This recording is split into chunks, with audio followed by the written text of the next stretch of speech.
Good afternoon and welcome to Matters Financial and Geopolitical from a Frontier. Thank you for stopping by. I hope the weekend has gone well. We've had a deluge of rain and very little power over the weekend, but thankfully it's back now. Let me start with sterling. This is a chart from FX Pip Titan, 129.16 last. A narrowing of the polls over the weekend, I think, has taken some of the froth off sterling. I wrote about sterling on the 18th of November in an article called The Lotus Eaters and the UK Election. Essentially, everybody's making promises they can't possibly keep, in my opinion. Home Thoughts walked up to the Arc de Triomphe to catch the dawn. Seems like a good start. Indeed it does. C.S. Dickey. And a beautiful photograph. Le Ballet de Nureyev, bientôt sur la scène de l'Opéra Bastille. Ballet of Paris. Some beautiful photographs, I must say. Mount Kenya Trust, lovely capture of the breathtaking Mount Kenya by K.G. Bryan, indeed. And then M.G. Mambo tweeted, Mount Kenya has some truly spectacular views. Shipton's Camp, cloudy, sunny and snowy. And that's obviously a photograph from him when he went up the mountain, which he likes to do. The world is on fire. Time is a bomb. 10,000 years are not enough when so much remains to be done. Jeet Thayil in his wonderful book, Narcopolis. How will the ships navigate without stars? And then he remembered that the stars were dead, long dead, and the light they shed was not to be trusted, was false, if not an outright lie, and in any case was inadequate, unequal to its task, which was to illuminate the evil that men did. Nothing exists outside Bombay. From the moment you get off the plane, you know you have entered a room full of mirrors. Everything is self-referential. The city feeds on itself. I like walking in Bombay because of the constant presence of the sea. I like it best early in the morning when traffic is sparse, and also late at night you hear things better. Who is the third who walks always beside you? When I count, there are only you and I together. But when I look ahead, up the white road, there is always another one walking beside you. Gliding, wrapped in a brown mantle, hooded, I do not know whether a man or a woman, but who is that on the other side of you? Lukasz Zimmermann, Misty Traffic Lights via Art Liffey. Political Reflections, my article this weekend, The Global Economic Downturn. In July of 64 AD, a great fire ravaged Rome for 6 days, destroying 70% of the city and leaving half its population homeless. According to a well-known expression, Rome's emperor at the time, the decadent Nero, fiddled while Rome burned. In Shakespeare's Henry VI, Henry proclaims, Plantagenet I will, and like thee, Nero, play on the lute, beholding the towns burn. The contemporary Indian writer Jeet Thayil wrote in his buzzy Bombay-based book Narcopolis, the world is on fire, time is a bomb, 10,000 years are not enough when so much remains to be done. A Polish chef called Lukasz had the presence of mind to grab a narwhal tusk and run after the 28-year-old British national Usman Khan, who had killed 2 people in a terror attack in central London. President Macron's France experienced one of its worst losses in France's military in more than 3 decades, 13 dead soldiers during an anti-terrorism mission in Mali. 2 helicopters collided in the dead of the Malian night. Salif Keita, one of Mali's best-loved musicians, released a video on his Facebook page in which he tells President Ibrahim Boubacar Keita to stop subjecting yourself to little Emmanuel Macron, he's just a kid. President Macron then holds a press conference in which he pronounces that he is not interested in Trump or Europe's strategic autonomy. He just thinks that NATO has misidentified its enemy. He wants a NATO that works with Russia and China and fights against political militant Islam. President Erdogan says, I am talking to France's President Emmanuel Macron, and I will say this at NATO. First of all, have your own brain death checked. These statements are suitable only to people like you who are in a state of brain death. If President Macron is diagnosing Europe's preeminent threat as militant Islam, then Fortress Europe is already lost to the geopolitical grandmaster Vladimir and his bestie Xi Jinping, the decimator of the Uyghurs. The fact of the matter is, militant Islam has been a Western asset and a spear for regime change. It is a mind-bending Macronian misdiagnosis. Furthermore, the global economy is on its last leg, to borrow Miriam Rajavi's words about Iran, who tweeted the whole issue is that the Vilayat-e-Faqih regime is on its last leg. Emerging markets exports growth is now falling almost as much as they did in the Great Recession and tech bust. Currencies from Latin America to Lebanon are crashing. India's Narendra Modi, whose calling card was economic growth in Gujarat, notwithstanding his fondness for a good old-fashioned pogrom, is clearly embarked on a West Bank-level settlement project of Kashmir. At a private event on Saturday in New York City, Sandeep Chakravorty, India's Consul General to the city, told Kashmiri Hindus and Indian nationals that India will build settlements modelled after Israel for the return of the Hindu population to Kashmir. 3 years ago, India was enjoying economic growth of about 9%. Now the rate of expansion has slumped to just half that. The country's GDP grew by just 4.5% in the July to September quarter, the lowest level since early 2013. GDP growth was at 7% in the same period last year and 5% in the previous quarter. Economic growth has now fallen for 6 consecutive quarters, a slide that can be partially attributed to the recent weakness of India's factories. The manufacturing sector shrank 1% last quarter.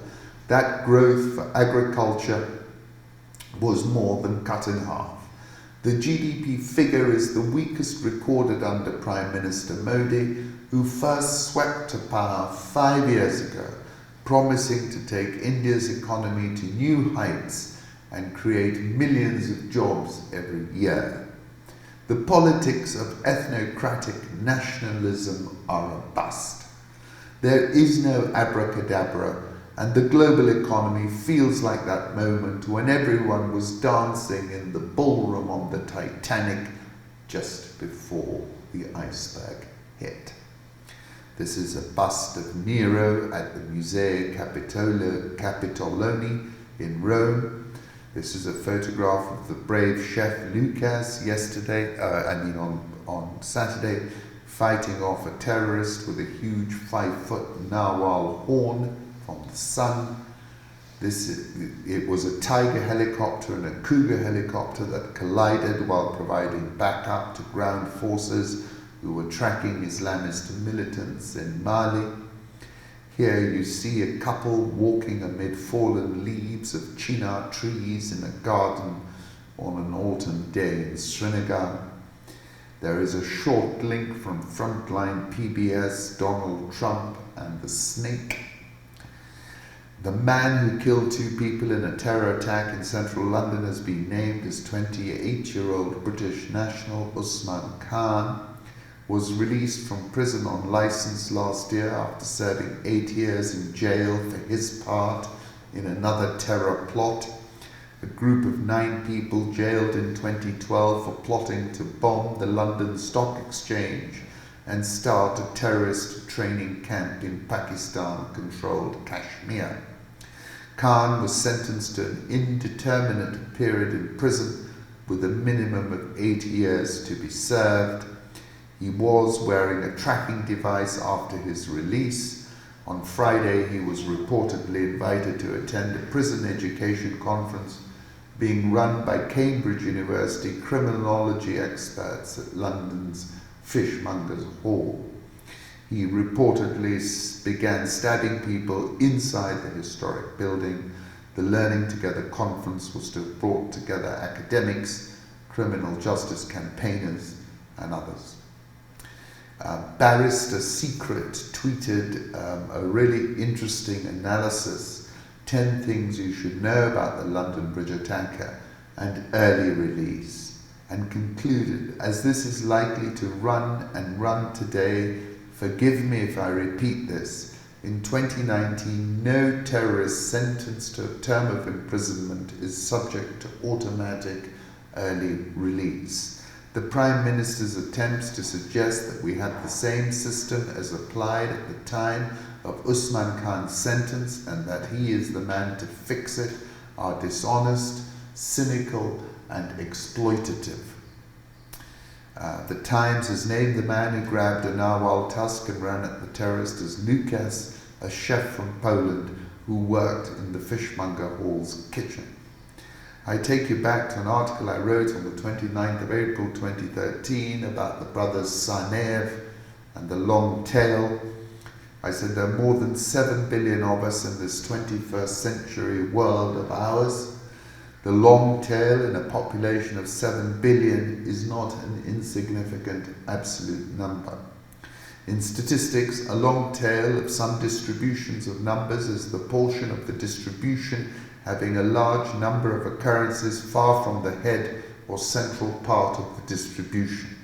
Put it in a different way, there are surely many Brothers Tsarnaev in this new 21st century of ours. And then I was saying I appreciate bin Laden is being nibbled by the fishes somewhere in the ocean, but he basically inspired the likes of the Brothers Tsarnaev, those disaffected with the 21st century. In truth, that disaffection might have any number of reasons, and I'm reminded of my French O-level, where I studied Albert Camus' L'Étranger, and Camus said, the byronic hero, I don't think they're byronic, but they do, incapable of love or capable only of an impossible love, suffers endlessly. He is solitary, languid, his condition exhausts him. If he wants to feel alive, it must be in the terrible exaltation of a brief and destructive action. Frontline PBS, these are the most amazing documentaries, I've got to say, and I came across one of Joaquin El Chapo Guzman, and that is really remarkable and worth watching, although they have a whole bunch of them if you have time. Iraqi protestors take over government buildings and sit on chairs of the elected officials that failed them. This picture deserves an award. It's from the Imam of Peace. 25th of November, I was writing about Iran and Iraq, and I said if a civil war is ignited in the Shia Crescent, and the nature of the hybrid warfare indicates this is the direction of travel, the implosion will engender catastrophic consequences. In a plot twist, China's manufacturing gauges, both official and private surveys, show signs of a recovery in November, according to David Inglis. As I wrote on the 9th of July 2018, tariff wars, who blinks first? Currency markets, euro dollar 110.20, dollar index 98.319, Japanese yen 109.61, Swiss franc 0.9996, the pound 129.19, the Australian dollar 0.6777, Indian rupee 71.7525, South Korean won 11.8337, Brazilian real 423.70, not far off a record low, Egyptian pound 16.119, South African rand 14.6773. Dollar index last at 98.319, it's very well supported clearly. Euro dollar, this chart is from FX Pip Titan, 110.20. And he was saying I was waiting for a move lower to 108.48. It never came, so I must wait. In the meantime, it would appear the euro is looking for 110.87, which I agree with. Gold 14.5625. WTI crude oil, after a horrific session on Friday, where it fell over 5%, is rebounding about 1% and just below 56. Some rivers are so drug polluted their eels get high on cocaine. Critically endangered eels, hyped up on cocaine, could have trouble making a 3,700-mile trip to mate and reproduce, new research shows. Data show a great presence of illegal drugs and their metabolites in surface waters worldwide. So that's incredible. Emerging markets, the MSCI Chile index in dollar terms is down 36% since February. That's from JS Blockland. As I said, prolonged standoffs eviscerate economies, reducing opportunities and accelerate the negative feedback loop. GS India CAI shows a significant and continued slowdown from a strong pace in early 2018. That's from the market ear. As I said in my article, the politics of ethnocratic nationalism are a bust. Economic growth has now fallen for 6 consecutive quarters. GDP growth was 4.5% in quarter 2 versus 5% in quarter 1. That's from Bloomberg Quint. Tourists help fuel risky emerging market bond sales, Financial Times. Over the past 5 years, frontier market hard currency debt has tripled to more than $200 billion. Angola is limping out of a 4-year recession. The debt burden has soared to about 100% of its annual economic output as its currency, the kwanza, tumbles in value. The government is propped up by a $3.7 billion IMF credit facility, the largest ever for an African country. None of that prevented investors queuing round the block to buy new Angolan bonds early last month, with a $3 billion sale attracting more than $8 billion of orders. There is a deeper reason for the enthusiasm. In a world awash with $12 trillion of negative yielding debt, an annual coupon of 8% can be very persuasive.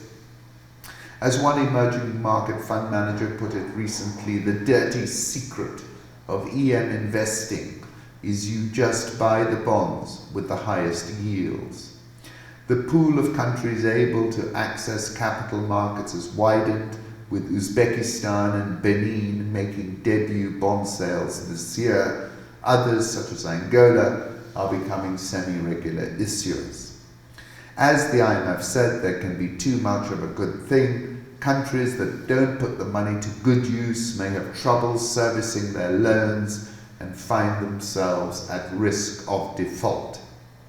Over the past 5 years, frontier market hard currency debt has tripled to more than 200 billion. The tally of bonds for the average borrower is up to 7% of GDP and nearly half of their foreign currency reserves, up from 3% in 2014. As long as the cash raised goes into productive investment that lifts growth, investors will keep on buying. If they feel borrowing has been opportunistic, bondholders may prove less sympathetic when the tide of global rates turns. With the EM crowd looking further afield, it is hardly surprising that frontier bonds are up 17% in 2019 and on course for their best year since 2012. I wrote an article on the 14th of October and I said this is going to turn Ozymandias. My name is Ozymandias, King of Kings. Look on my works, ye mighty, and despair. Nothing beside remains, round the decay of that colossal wreck, boundless and bare, the lone and level sands stretch far away. A nation on the brink, this is Bloomberg, Zambia's ruling party is in a bind, it needs an IMF fund bailout, but the austerity that would bring ahead of elections in 2021 may cost it power. President Lungu's party is putting its political considerations first. The economy is imploding. Inflation near 11% has been accelerating for 8 months and is well above target. The kwacha is the world's 4th worst performing currency this year. Daily power cuts last 18 hours after a drought drained hydroelectric dams, and there's not enough money to import more energy.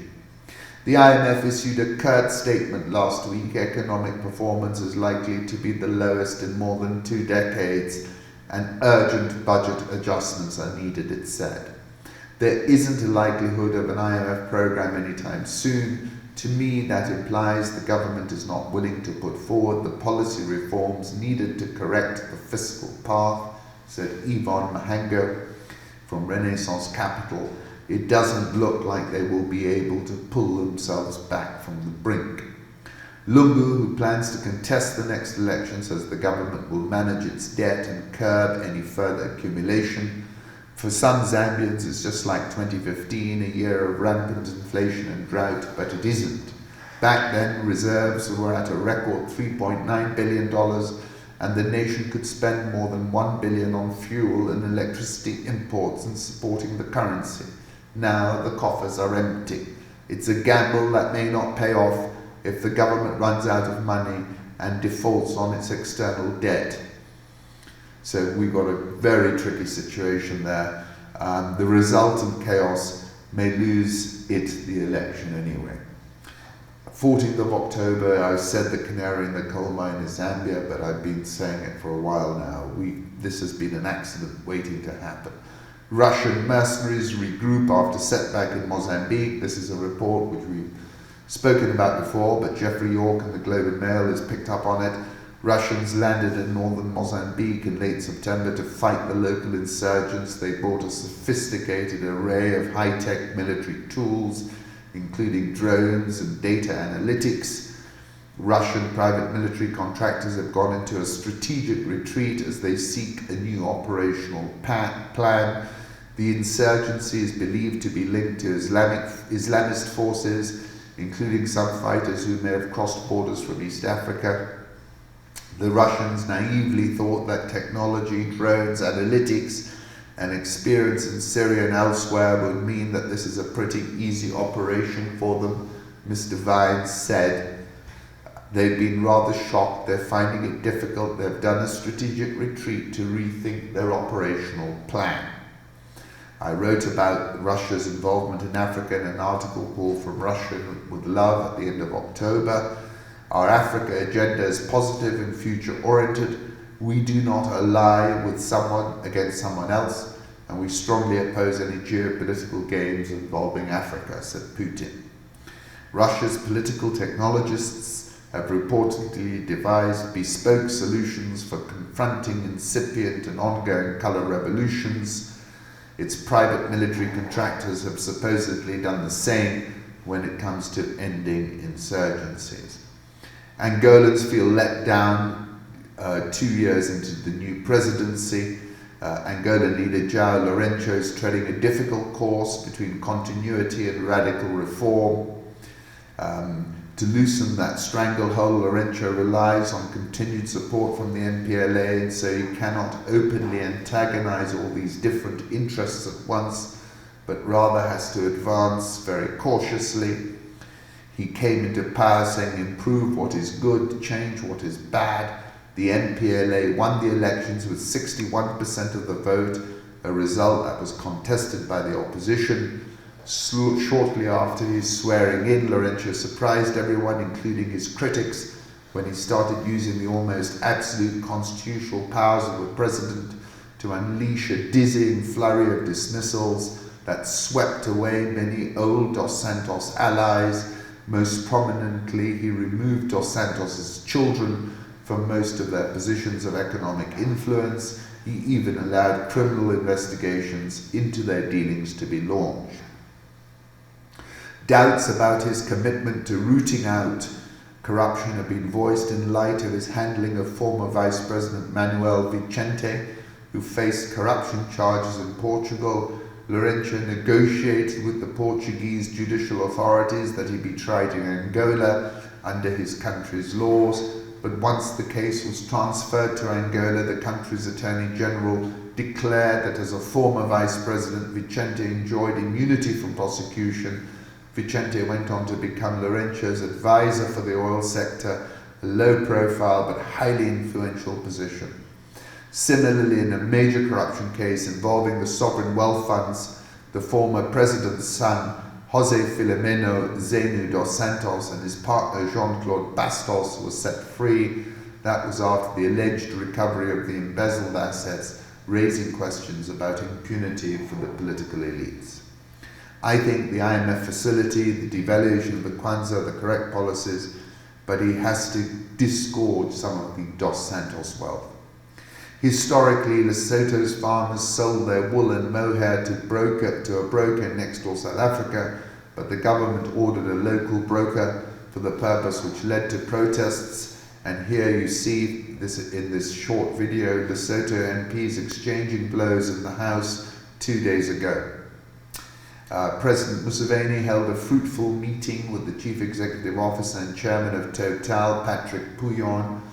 This oil extraction has been a very long time coming, and everyone is waiting with bated breath. South African oil shares up 4.95% year to date, dollar rand at 14.6735, Egyptian pound 16.10, EGX 30 up 5.71% year to date, Nigerian all share down 14.09% year to date, Ghana Stock Exchange Composite Index down 14.46% year to date.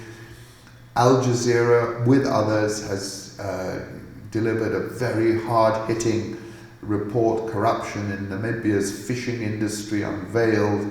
You've got to watch this, it's just incredible, real top-notch investigative sleuthing, and what a story, involving an Icelandic fishing company and the Namibian government at the highest levels. Mr. Geingob polled 56.3% in Wednesday's election, well ahead of his nearest rival, who polled 29.4%, but well down from the 87% with which he won his first term in 2014. Here you see a baby elephant walk with its mum in Namibia on the Skeleton Coast. The IMF is setting new terms for Kenya's $1.5 billion standby loan, according to the East African. IMF team visited Nairobi between November 18 and 22nd, wants the Treasury to cut the rising budget deficit which stood at 7.7% of GDP in the 2018-2019 financial year. The fund also wants the government to implement tax and expenditure reforms that do not hurt private sector investments and stifle economic growth before the resumption of talks planned for early next year. Progress in this direction, reduction of fiscal deficit, including the design of tax and expenditure reforms that support a growth-friendly fiscal consolidation, would be important to anchor a new fund-supported program, said the IMF. We made the point that it is in our interest to get that insurance because shocks can be large, said Dr. Jarogi in the monthly NPC briefing.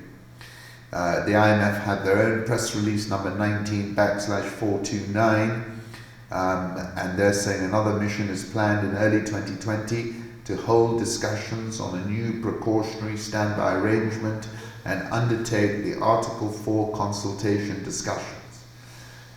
The Eurobond 2018 issue, the yield on the 10-year is at 6.6%, while the 30-year is at 8.1%.